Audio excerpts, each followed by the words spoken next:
Assalamualaikum warahmatullahi wabarakatuh. Kembali lagi di video pembelajaran bersama saya Lia Rukaya Septriani SPD, Guru Sejarah di SMK Karya Nasional Sinawangi. Di video pembelajaran kali ini saya akan menjelaskan tentang asal mula kedatangan bangsa Barat di Indonesia. Awal mula kedatangan bangsa Barat di Indonesia itu dilatar belakangi oleh pencarian rempah-rempah akibat jatuhnya Konstantinopel. Konstantinopel ini adalah jalur dan pusat perdagangan internasional yang sangat penting pada abad pertengahan. Lokasi yang sangat strategis karena pembatas atau jembatan dari benua Asia dan juga benua Eropa. Nah, makanya di sini Konstantinopel ini sangat penting ya untuk jalur perdagangan. Pada tahun 1453, Konstantinopel ini jatuh ke Kesultanan Ottoman. Kesultanan Ottoman ini menutup akses dagang untuk bangsa Barat, melakukan monopoli perdagangan, menerapkan pajak yang tinggi sehingga bangsa Eropa ini kesulitan dan terputus dari jalur utama dalam mendapati rempah-rempah, sutra dan juga keramik. Dampak dari hal tersebut, maka terdesaklah ekonomi bangsa Barat dan pasokan yang semakin menipis. Ini yang menjadi upaya memaksa bangsa Barat untuk berlayar mencari daerah penghasil rempah-rempah sendiri. Kisah penjelajahan samudra ini penuh dengan kisah yang sangat heroik dan penuh pengorbanan.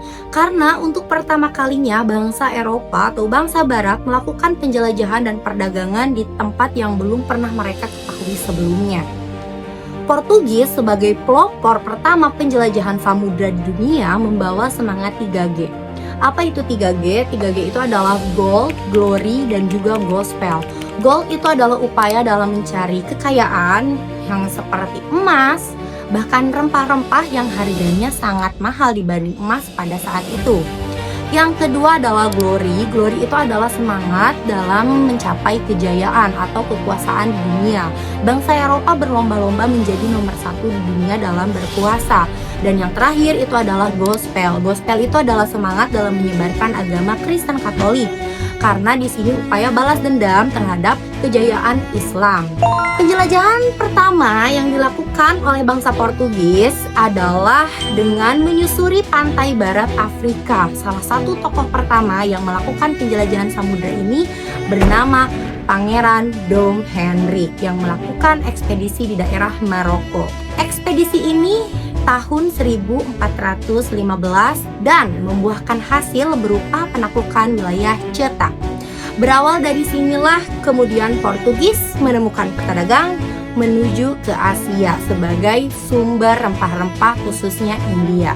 Bagian ekspedisi Portugis di pantai selatan Afrika itu dilakukan oleh Bartolomeus Dias sekitar tahun 1450 sampai 1500. Pelayaran Eropa yang pertama berhasil mengelilingi ujung selatan benua Afrika yang dinamakan Tanjung Harapan atau Cape of Good Hope. Usaha tersebut membuahkan hasil, yaitu mendapati informasi tentang India sebagai tempat penghasil rempah-rempah. Jadi informasinya sangat sinkron nih antara yang didapat sama Dom Hendrik di pantai utara dan di pantai selatan oleh Bartolomeus Dias. Nah, akhirnya di sini Portugis semangat dalam mencapai India. Tetapi ekspedisi Bartolomeus Dias itu mengalami kendala. Awak kapalnya menolak dan sebagai gantinya ekspedisi Bartolomeus Dias akhirnya diganti oleh Vasco da Gama. Nah, Vasco da Gama memulai ekspedisinya pada tahun 1498. Vasco da Gama adalah orang yang akhirnya berhasil ke India mewakili Portugis, tepatnya di wilayah Calicut. Vasco da Gama ini sudah sampai di India dan dia tidak menyia-nyiakan kesempatan bagus tersebut. Akhirnya Vasco da Gama langsung mendirikan sebuah kantor dagang dan benteng di India. Pada saat itu, setelah Portugis menguasai India, barulah Portugis masuk ke Indonesia pada tahun 1511 oleh Alfonso de Albuquerque di Malaka, dan pada saat itu juga berhasil menguasai Malaka. Tadi video pembelajaran kita tentang kedatangan bangsa Barat di Asia dan kemudian sampai ke Indonesia.